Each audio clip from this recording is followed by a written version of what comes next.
आप देख रहे हैं देश लाइव, देश की आवाज। अगर कोई नरेंद्र मोदी को हरा सकता तो उसका नाम स्वामी प्रसाद मौर्य है। अगर आप जरा सी भी कोताही करेंगे तो आप नरेंद्र मोदी को कुशीनगर से कामयाब करने का काम करने जा रहे हैं। तो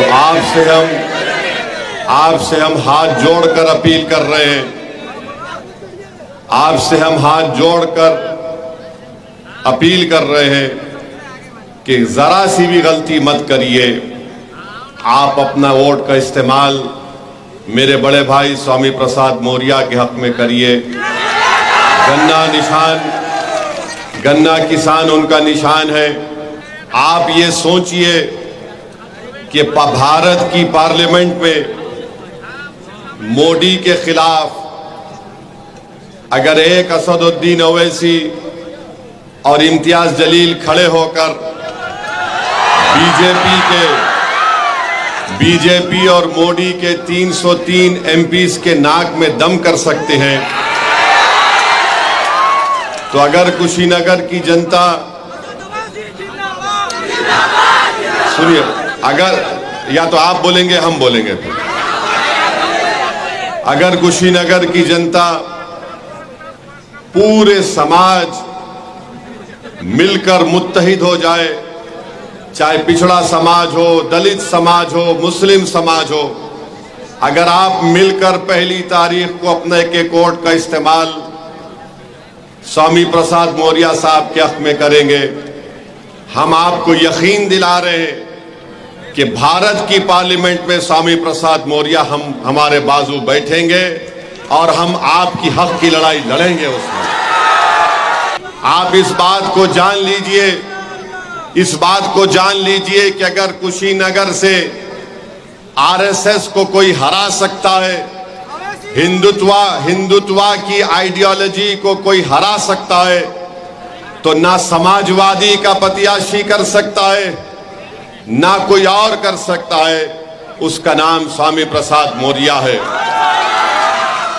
मोदी जी ने क्या कहा था? मैं 100 दिन के अंदर तमाम चीनी मिल खुला दूंगा। आपको याद है नहीं है? बताइए, नरेंद्र मोदी दुनिया का सबसे बड़ा झूठा है या नहीं है? कितने 100 दिन जाकर कितने दिन हो गए? यही नरेंद्र मोदी की खूबी है कि झूठ इतना बेहतरीन तरीके से फेंकते हैं कि दुनिया के सारे झूठों को एक तरफ बिठा दो और एक तरफ मोदी को बिठा दो तो मोदी वो इलेक्शन जीत जाएंगे। मेरे अजीज दोस्तों और बुजुर्गों, भारत को बचाना है। नरेंद्र मोदी पिछले 10 साल से भारत में सिर्फ नफरत को आम कर रहे हैं। नरेंद्र मोदी मोहब्बत के दुश्मन है। नरेंद्र मोदी सिर्फ यही चाहती है कि मुसलमानों का डर दिखाकर दूसरे समुदाय का वोट को हासिल किया जाए। मेरी आपसे अपील है कि भारत हमारा एक वाहिद देश है पूरे विश्व में जहां पर एक खुदा को नहीं, हजारों खुदाओं को, समुदायों को, मजहब को, तहजीब को मानने वाले रहते हैं। ये मोदी यही चाहते हैं कि सिर्फ नफरत को यहां पर आम कर दिया जाए। जब नरेंद्र मोदी से कुशीनगर की जनता और देश की जनता पूछ रही है कि बताओ 10 साल में तुमने कितनी नौकरियां दी, देश का युवा उनसे पूछ रहा है बताओ तुमने कितनों को नौकरी दी, तो मोदी जी कह रहे कि मैंने तुमको गांव रक्षक बना दिया, तुम वो काम करते रहो।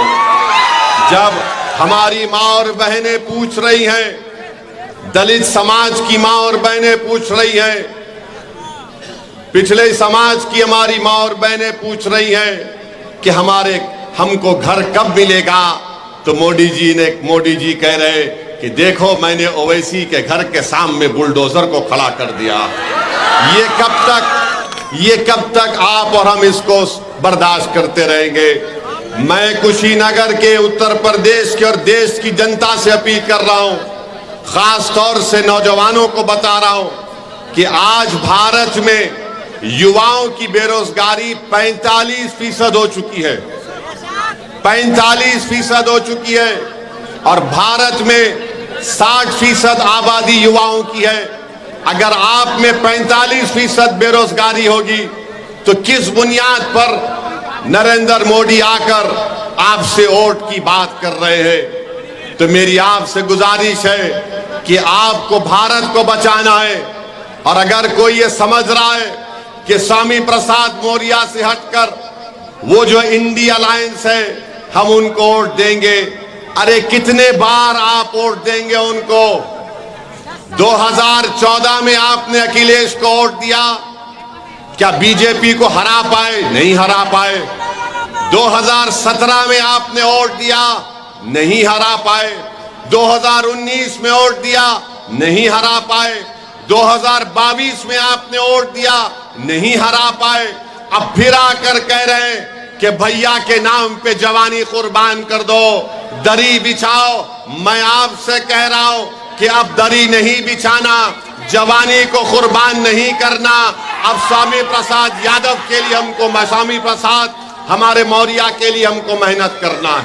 कब तक आप सिर्फ बीजेपी को हराना जरूरी है, मगर आपने 14 में वोट दिया, 17 में दिया, 19 में दिया, 22 में दिया। बताइए क्या हासिल किया? समाजवादी बीजेपी को नहीं हरा सकती। अखिलेश यादव और नरेंद्र, ए भाई रुक जाइए, ए भाई तो छोड़ दीजिए ना, आप रुक जाइए, ठहरिए ना, ढकलिए मत,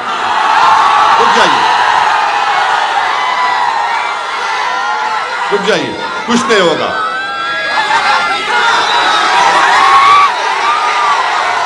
हम देखिए, सुनिए हमारी बात को,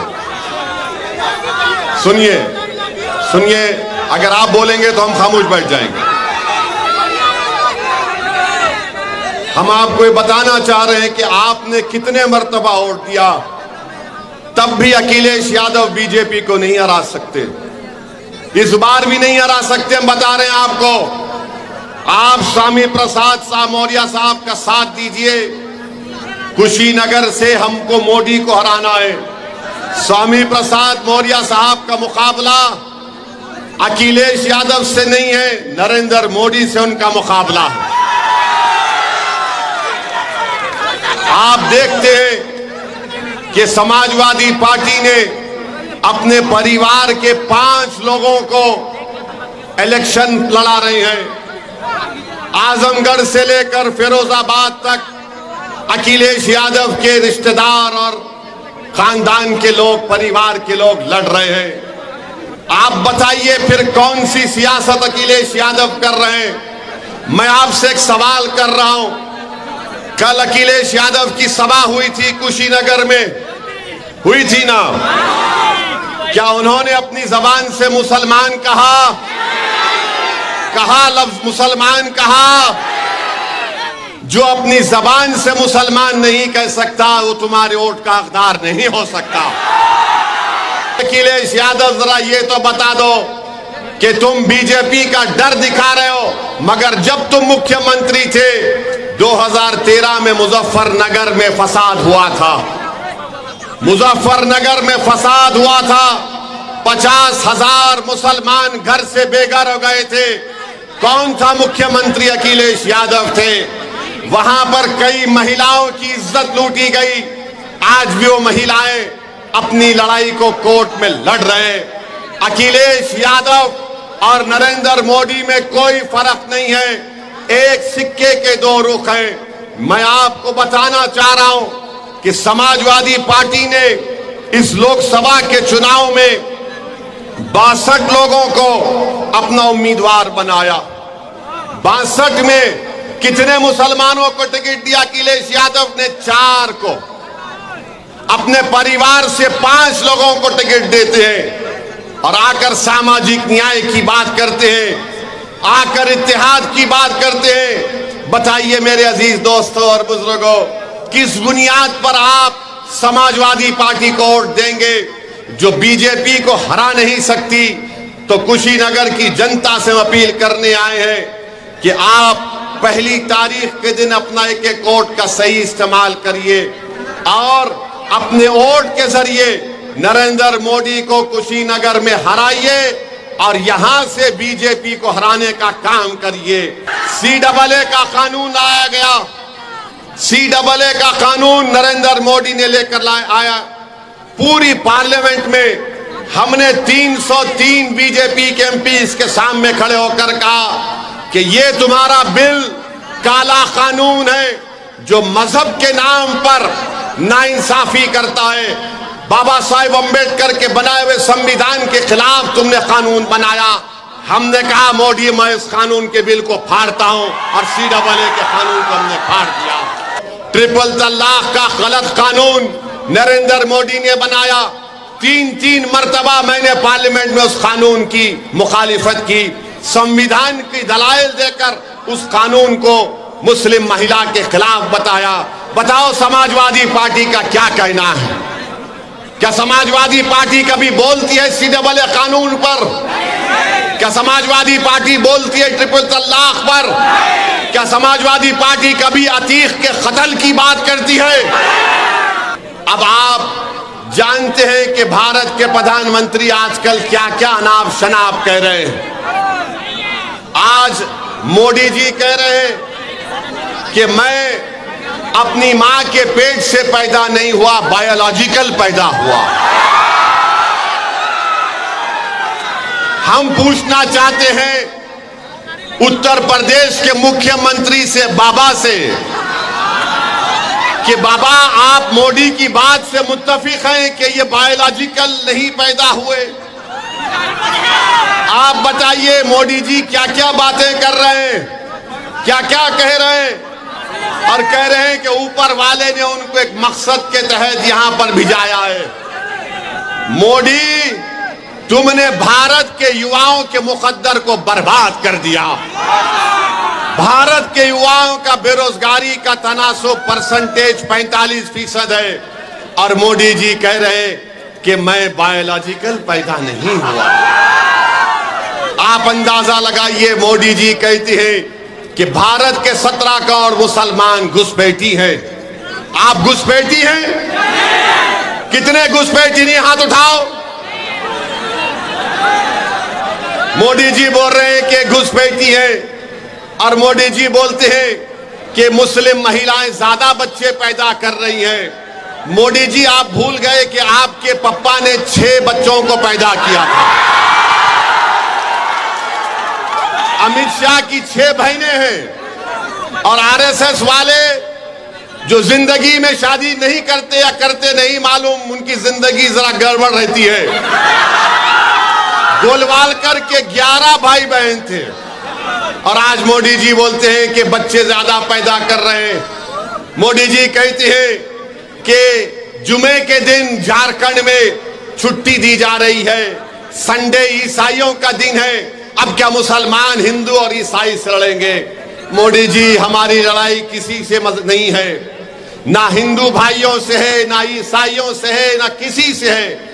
हमारी लड़ाई तुम्हारी गंदी सोच से थी और है और रहेगी इंशाअल्लाह। मोदी जी कह रहे हैं कि आरक्षण मुसलमानों का छीन लिया जाएगा। मोदी जी, क्या आप नहीं जानते कि जिस तेली समाज से आप आते हैं उसी तेली समाज को गुजरात में मुसलमान जो है आरक्षण मिलता है? मेरे भाई, आप ये भी जानते हैं कि मोदी जी मंगल पांडे की बात तो करते हैं कि पूर्वांचल का बेटा था, मगर मोदी जी पूर्वांचल का बेटा मुख्तार अंसारी भी है।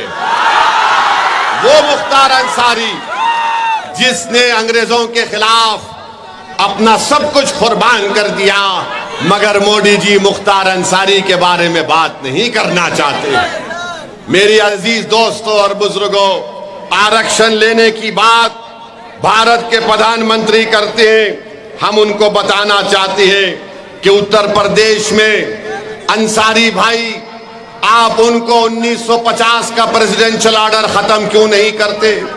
अंसारियों को रिजर्व आरक्षण मिलता है, काश्तकार को मिलता है, कसाब को मिलता है, कुरैशी को मिलता है, चाक को मिलता है, तेली मकीक को मिलता है, दर्जी को, इदरीसी को, मोची को, मोइन को, अंसार को, मंसूरी को, मुस्लिम कायस को, सबको मिलता है। मगर मोदी जी लड़ाने का काम कर रहे। मोदी जी लड़ाने का काम कर रहे। मोदी जी अब बस करो, कितना लड़ाओगे, कितना नफरत को आम करोगे। आज देश की जनता परेशान है, किसान परेशान है, घर की माँ और बहनें परेशान है महंगाई से। तो अपनी नाकामियों को छुपाने के लिए नरेंद्र मोदी आज हिंदू मुस्लिम की नफरत की राजनीति कर रहे हैं। इस नफरत की राजनीति को अगर कोई खत्म कर सकता है तो पीडीएम कर सकता है। अखिलेश यादव सिर्फ परिवारवाद की सियासत करेंगे। अखिलेश यादव सिर्फ एक ही वाई की सियासत करते हैं। नाम तो लेते हैं एम वाई का, मगर पूरी राजनीति करते हैं वाई के नाम पर। मेरी आपसे गुजारिश है कि मुल्क के हालात बड़े गहरे हैं, खतरनाक भी है। और आप मोदी की फॉरेन पॉलिसी देखिए कि नेपाल एक मुल्क है, नेपाल, जिसने अपनी करेंसी की नोट छापी। उस करेंसी की नोट में उसने भारत के इलाकों को यह शामिल कर लिया है, कहकर के नेपाल का हिस्सा है। आप बताइए, नेपाल हमको आंखें दिखा रहा है, नेपाल हमको आंखें दिखा रहा है। और मोदी जी बोल रहे कि जाओ अल्पसंख्यक समाज के पास जाकर मुजरा करो। मोदी जी, नेपाल आंखें दिखा रहा है, आप क्या भांगड़ा कर रहे थे नेपाल के सामने? चीन हमारी 2000 स्क्वायर किलोमीटर पर कब्जा कर कर बैठ गया। मोदी जी, क्या आप ब्रेक डांस कर रहे थे? मोदी जी, ये आपके गौ रक्षक गाय का नाम लेकर क्या क्या नहीं कर देते हैं? क्या आप उनके साथ भरतनाट्यम कर रहे थे? तो दिखाने के लिए मोदी के पास कुछ नहीं है और बोलते हैं ताला लग जाएगा मंदिर को। अरे मोदी जी, तुमने तो पूरे देश के गरीबों को चंद घंटे का टाइम दिया और पूरे देश को लॉकडाउन कर दिया था। यही उत्तर प्रदेश का नौजवान जो मुंबई में था, दिल्ली में, हैदराबाद में, बेंगलुरु में था, वो तड़प गया अपने गांव को वापस आने के लिए। तुमने ट्रेन को बंद कर दिया, तुमने हर चीज को बंद कर दिया। आज तुम ताले लगाने की बात करते हो। 500 और 1000 की नोट तुमने गायब कर दी। तो कितने छोटे कारखाने आज बंद पड़ गए, हजारों लाखों की तादाद में लोग बेरोजगार हो गए, मगर मोदी को सिर्फ ताले की बात करते हैं। मेरे भाइयों बहनों, हम आपसे अपील कर रहे हैं कि 2014 में जब मोदी आए थे तो कहा था मैं 15 लाख दूंगा, मैं अच्छे दिन लेकर आऊंगा, और कहा कि मैं चाय बेचने वाला हूं। मगर उन्होंने क्या किया? उन्होंने देश को बेच दिया चाय के नाम पर। 2019 का लोकसभा का चुनाव आया तो मोदी चाय वाला नहीं बोले, मोदी अच्छे दिन भूल गए, 15 लाख भूल गए, कहा मैं चौकीदार हूं। 2019 चला गया, अब 24 आया है तो मोदी कह रहे हैं मंगलसूत्र निकाल लिया जाएगा। मोदी कह रहे हैं कि घुसपैठी है। मोदी क्या क्या आप कह रहे हैं? मोदी कहते हैं पार्लियामेंट में हमने सुना, मोदी ने कहा, क्या कहा मोदी ने? कि देश का सबसे बड़ा पिछड़ाओं का नेता मैं हूं। हम आपको बता रहे हैं, भारत सरकार का डेटा कह रहे हैं कि 2014 में इस देश में हमारे 20% पिछड़ा समाज के लोग अरबपति थे। 10 साल में वो 10% कमी आ गई उसमें, और 90% अपर कास्ट के लोग आज अरबपति हैं मोदी के राज में। बताओ मोदी, आपने दौलत किसकी कम की, किसके दौलत में आपने इजाफा किया? मोदी जी कह रहे हैं कि हम आपको राशन दे रहे हैं तो आप मुझे वोट देकर पुण्य का काम करिए। मोदी जी, ये देश तुमको 2 मर्तबा प्रधानमंत्री बनाकर तुमको दान दिया है। तुम मान सम्मान करो गरीबों का। आप अहंकार का शिकार हो चुके हैं और गरीबों की गुर्बत का मजाक उड़ाने का काम कर रहे हैं। हाथ उठाकर बताइए कि मोदी को कुशीनगर से भगाएंगे, स्वामी प्रसाद मौर्य को कामयाब करेंगे। तो भूलना नहीं, घर को जब जाएंगे तो शैतान आएगा, शैतान के एजेंट भी आएंगे, आकर कान में बोलेंगे ओवैसी के भड़काऊ भाषण में मत आना। तो आप उन शैतान से कहना थू जा यहां से भाग। वो आकर बोलेंगे ऐसा कुछ नहीं, ऐसा ये सब ऐसा ही जज्बाती बात करते हैं। वो आकर आपसे कहेंगे कि स्वामी प्रसाद मौर्य को वोट देना वोट को गड्ढे में डालने के बराबर है। तो उनसे कहना ये गड्ढा तुमने बनाया, हम इसको भरेंगे अपने वोट से इंशाअल्लाह ताला।